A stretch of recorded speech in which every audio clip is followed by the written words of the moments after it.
A gente começa então o nosso programa de hoje com o resumo da sessão da CPI desta terça-feira. A fiscal do contrato para a compra da Covaxin negou ter sido indicada politicamente e refutou ligação com o deputado Ricardo Barros. Regina Célia Oliveira, do Ministério da Saúde, foi citada pelos irmãos Miranda, que relataram pressão atípica do governo para adquirir a vacina. Em sessão da CPI da Covid, os senadores a questionaram por que ela deu sequência ao processo, mesmo com documentação irregular. A fiscal alega que a Madison Biotech, subsidiária em Singapura da farmacêutica Bharat Biotech, não constava no contrato negociado. Regina Célia Oliveira afirma que autorizou apenas o quantitativo de medicamentos importados e não deu aval para os papéis. Questionada sobre os cargos que ocupou no governo, a servidora fala em atividade técnica. A minha nomeação, em todos esses cargos que eu relatei aos senhores aqui no início da minha fala, foram unicamente por razões técnicas. Eu não tive nenhum patrocínio, eu não conheço nenhum político que possa ter intervido na minha nomeação. A servidora admitiu, entretanto, que foi nomeada pela primeira vez para cargo comissionado em 2016, quando o ministro era Ricardo Barros. Regina Célia Oliveira salienta que já atuava como fiscal de contratos da pasta da Saúde. Certamente deve ter sido a do Ricardo Barros. Pronto, era essa a resposta? Porém, como eu disse ao senhor... Nós estamos apenas perguntando, não precisa... Não se preocupe com porém, nós estamos apenas perguntando. E qual DAS, relator? Qual DAS? Qual DAS? DAS1. DAS1, qual era a função? Era inferior ao DAS2. Não, qual era a função e... Eu já era fiscal de contrato. Já era fiscal de contrato. Continuava na mesma atribuição. E foi nomeada pelo Ricardo Barros em qual foi o dia, precisamente? 8 de dezembro de 2016. Regina Célia Oliveira declara que não considerou o contrato para a compra da Covaxin atípico ou irregular. A servidora do Ministério da Saúde foi pressionada pelo presidente da CPI e o líder do governo no Senado, Fernando Bezerra, interveio. Eu perguntei se a senhora achou, não achou um pouco atípico. Então a senhora disse que não acha atípico. Em relação à minha função de fiscal, fiscalizar a execução do contrato, não teve nada atípico. Não é atípico. A senhora é fiscal do contrato. Se a senhora não acha atípico, quer dizer, isso é o modus operandi dentro do Ministério da Saúde. Toda hora se faz, contrata isso, vamos entregar 1 milhão de luvas. Não, nós só temos 500 mil, aí entrega as 500 mil. Presidente, o contrato é com a Bharat Biotech. A Bharat Biotech informa que a Madison é uma empresa do grupo econômico dela. Não, eu estou fazendo outra pergunta. Responsável pela comercialização. Eu não estou entrando nesse detalhe. Não é isso que está em questão aqui. O que está em questão? Perguntando à senhora. O que está em questão? O que está em questão é se a Madison poderia emitir a invoice ou não. Não é isso que nós estamos falando agora. Em meio aos desentendimentos, os senadores governistas reclamaram que a depoente não estava conseguindo responder às questões. Uma discussão em plenário começou quando os parlamentares perguntaram a ela em que momento o contrato foi cancelado. Sabe informar se o Ministério da Saúde demonstrou em algum momento do descumprimento do contrato? Da primeira foi em relação à questão do relatório que ela fez. Essa pergunta é a última pergunta que eu fiz. Foi feito. Em que momento, portanto, houve a intenção de cancelar o contrato? Não, senhor. Quem quer confundir é Vossa Excelência. Não, você não vai 10 coisas e não deixa ela responder. Não vai confundir. Ele não vai confundir. Não, é o que Vossa Excelência está fazendo. De acordo com Regina Célia Oliveira, o prazo do contrato não foi cumprido. A servidora do Ministério da Saúde diz ter submetido o caso a outro departamento da pasta. Ao final desses 70 dias... Ao final dos 70 dias... Ao final dos 70 dias, eu emiti um relatório... do óbvio descumprimento do prazo... Eu emiti um relatório... A senhora emitiu um relatório... Eu emiti um relatório apontando o descumprimento total do contrato. E submeti isso à Secretaria de Vigilância em Saúde para que eles avaliassem a pertinência da continuidade da contratação do ponto de vista técnico. Regina Célia detalhou ter sido nomeada em 22 de março para acompanhar o contrato da compra da Covaxin.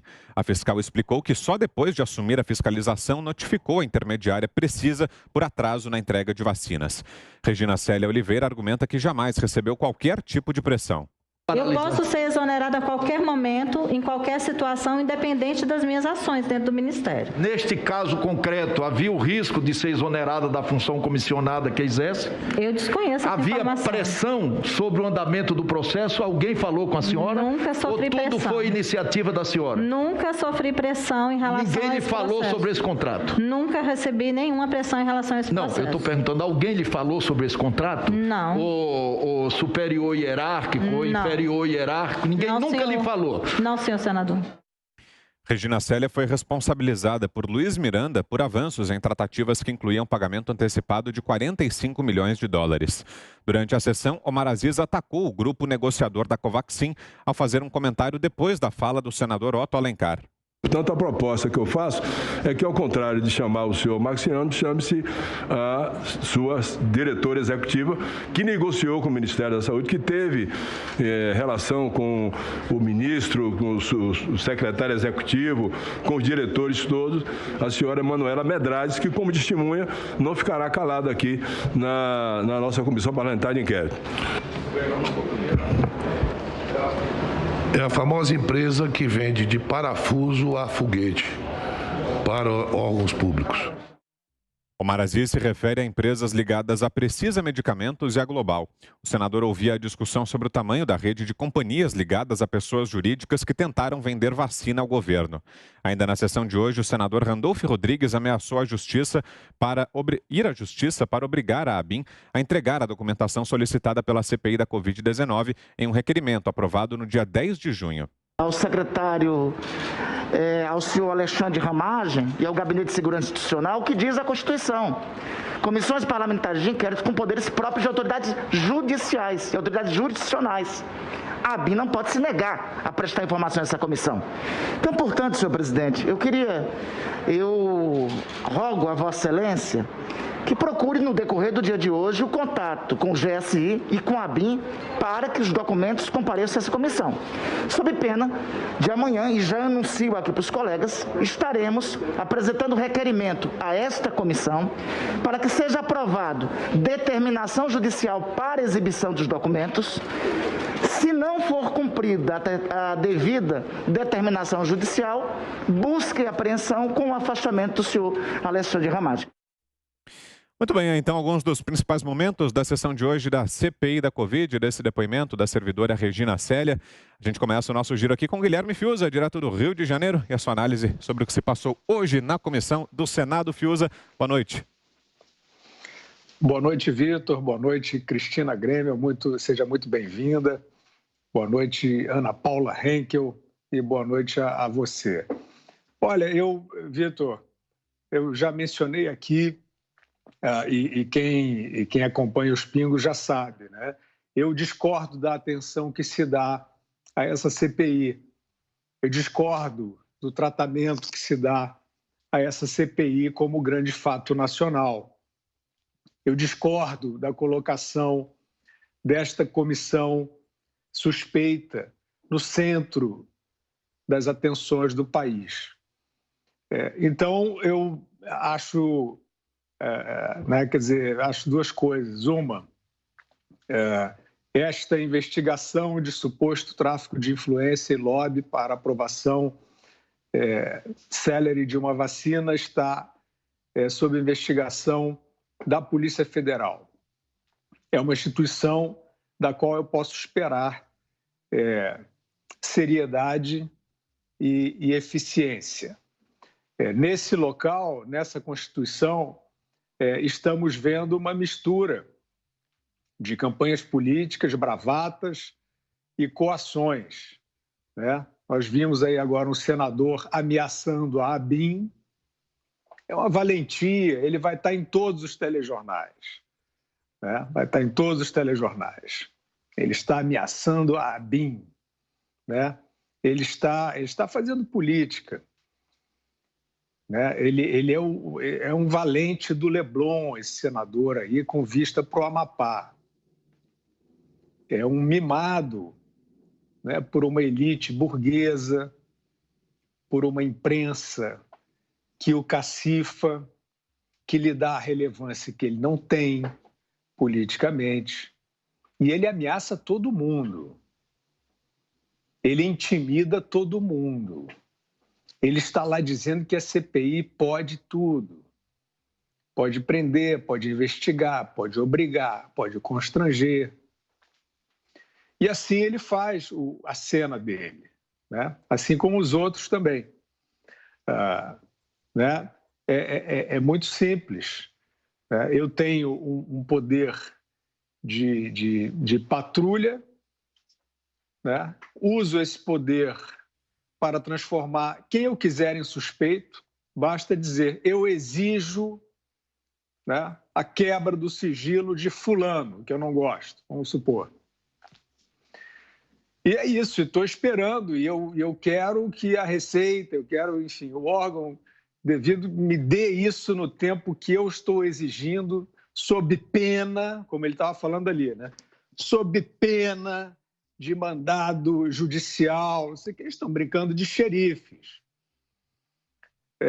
O outro diz que a empresa compra de parafuso a foguete. Bom, lá no estado dele, com os aliados políticos dele, compraram um respirador em loja de vinho. Então, ele não devia estar assim tão perplexo, né, com esse tipo de dinamismo comercial. Né? Eu acho que... E o Renan Calheiros, interrogando, realmente ele mostra ali, né, como ele se sai bem, né, como um canastrão no papel de homem da lei, implacável. Né? Ele trata mal as pessoas, eles tratam mal as pessoas ali, especialmente se for mulher. Aí eles tratam muito mal, eles são muito valentes contra mulheres ali. Nós vimos a estupidez, a grosseria, as barbaridades perpetradas contra a doutora Anísia Yamaguchi, por exemplo, contra a doutora Mayra Pinheiro, médicas. O país está vendo isso, está sancionando isso, está aceitando isso como algo normal, dá atenção a isso, repercute isso. Eles estão mandando no noticiário. Eu quero dizer, então, que é uma comissão cujas ações, né, já lhe colocaram numa situação de suspeita. São depoentes escolhidos para dizer o que esses condutores da CPI querem. Nós já vimos barbaridades. Nós já vimos gente dizendo que poderiam ter sido salvas 400 mil vidas com algo ali que eles sabem que poderia ter sido feito e que não foi. Isso é um escândalo, isso é uma leviandade, isso é uma afronta às pessoas que sofrem com a tragédia real. Então, é isso. Você passou para mim, em primeiro lugar, até me desculpo aí pelo tipo de depoimento meio inverso ao que, né, quem está consumindo esse espetáculo quer. Mas você passou para mim em primeiro lugar, é só o que eu posso dizer, eu discordo. Né? Eu acho que tem coisas que precisam estar no centro das atenções urgentemente no país e certamente não é a CPI, não é o tribunal do Renan Calheiros. Perfeito, Fiuza. Queremos ouvi-la também, Ana Paula Henkel, direto de Los Angeles, nos Estados Unidos. Boa tarde, Ana. Boa noite para vocês. Aí, Vitor, nossa querida Cristina aqui com a gente, jornalista super competente, super querida. Meu parceiro Fiuza, boa noite. A nossa audiência também maravilhosa. Vitor, acho que a gente chegou, talvez até passamos, né, do limite aí de aturar essa CPI, de ligar a televisão e ter que assistir, né, ossos aí do nosso ofício, mas é difícil. Hoje também, depois de pouco mais de uma hora ali assistindo, a sensação que é a mesma, mais do mesmo, não se chega ali absolutamente a lugar algum. Renan Calheiros cortando, né, a depoente ali, à medida que ele tinha alguma intenção ali de resposta que ele esperava, ele cortava. Ela até tentou, em algumas ocasiões, continuar a resposta, e Renan Calheiros cortava. É o que o Fiuza disse, são os valentões contra mulheres, né? Foi assim com a doutora Anísia Yamaguchi, foi assim com a doutora Mayra, hoje é a mesma coisa. Então, é muito difícil eu assistir como brasileira, mas como mulher também. É muito difícil eu assistir, porque a valentia que esses senadores covardes têm contra mulheres é inacreditável, uma pergunta que fica é por que agora eles voltaram atrás, a CPI voltou atrás em relação ao depoimento do deputado Ricardo Barros, líder do governo na Câmara, que pode esclarecer várias perguntas em relação ao depoimento do senhor Luiz Miranda ou outros depoimentos em toda essa nuvem aí da Covaxin. No entanto, a CPI voltou atrás e agora eles não querem mais ouvir o deputado. Um nome que é tão falado ali, do deputado Ricardo Barros, no entanto, agora eles não querem que Ricardo Barros apareça nessa CPI. Fica a nossa pergunta, por quê? Assim como continuamos perguntando, por que o senhor Carlos Gabas não chega nunca? Por que ele está blindado e não chega nunca à CPI para explicar algumas coisas, no mínimo nada republicanas do consórcio Nordeste, como que 300 respiradores foram comprados e não foram entregues, 48 milhões de reais sumiram, né? O que aconteceu com esse dinheiro, também não temos resposta em relação a isso.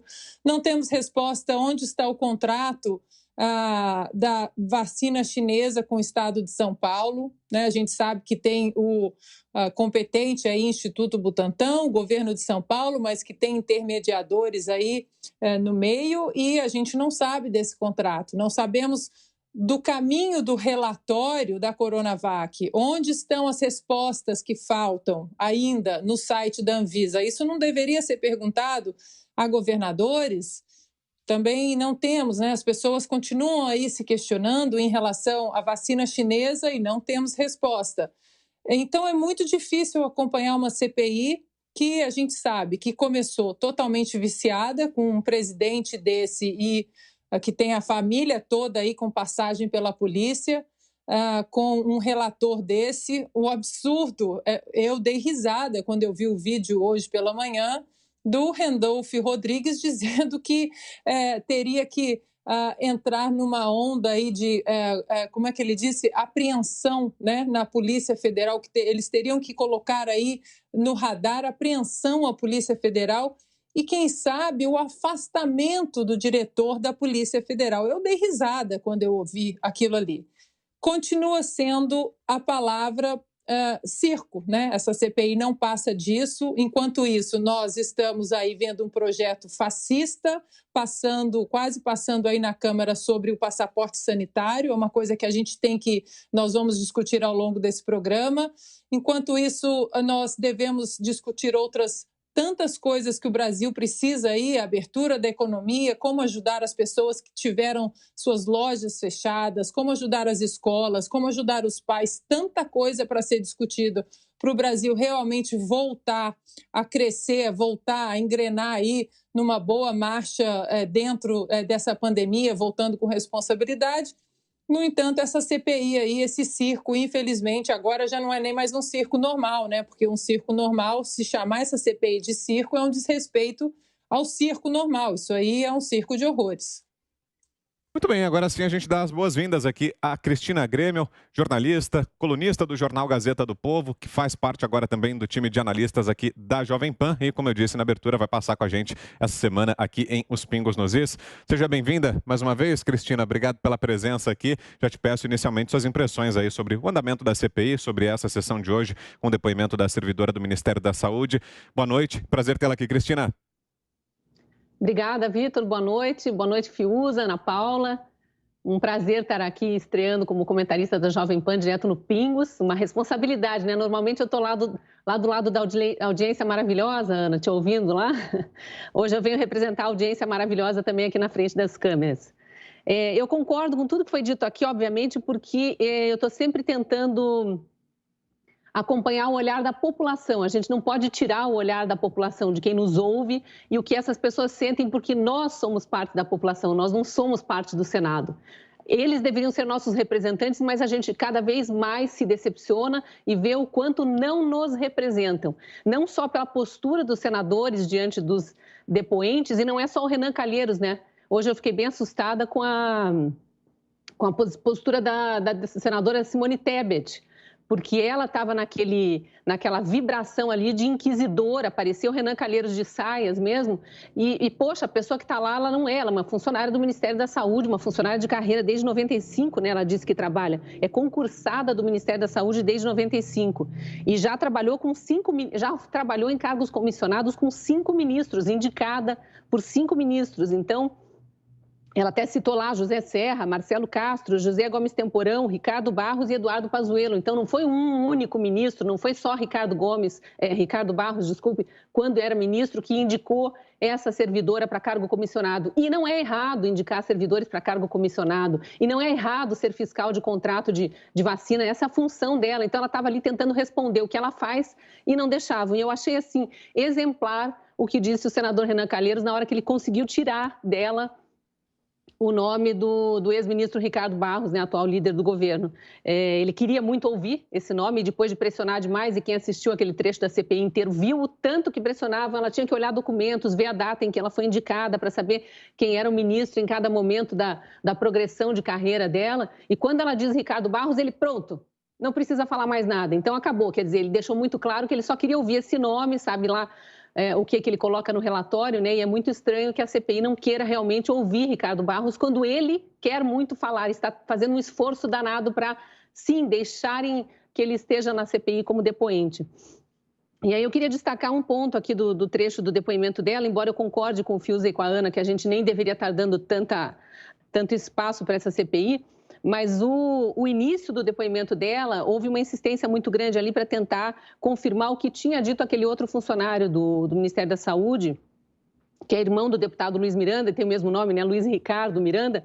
Ele tinha dito que ela, a Regina Célia, tinha assinado ou tinha deixado passar o contrato prevendo o pagamento antecipado das vacinas Covaxin. E eu até anotei exatamente o que ela disse aqui para a gente não ter dúvidas. Ela desmentiu, né, o Luiz Ricardo Miranda, que agora quero ver se eles vão chamá-lo de volta para fazer uma cariação. Ela disse o seguinte, abre aspas, quero deixar claro que a cláusula é muito expressa no que diz respeito à entrega do produto. O pagamento só seria feito após a entrega e a aprovação integral pela Anvisa para uso experimental ou temporário ou registro definitivo. E ela ainda acrescentou que essa aprovação da Anvisa sequer aconteceu. Então, estavam tentando forçar uma narrativa ali, mais uma vez, de que houve uma previsão de pagamento antecipado, sem que as vacinas fossem entregues, quando era justamente o contrário. Quer dizer, mais uma narrativa que vira fumaça. Vamos ver qual vai ser a próxima, né? Porque eles vão pulando de narrativa em narrativa e a gente vai cada vez desacreditando mais do poder de qualquer poder de investigação dessa CPI.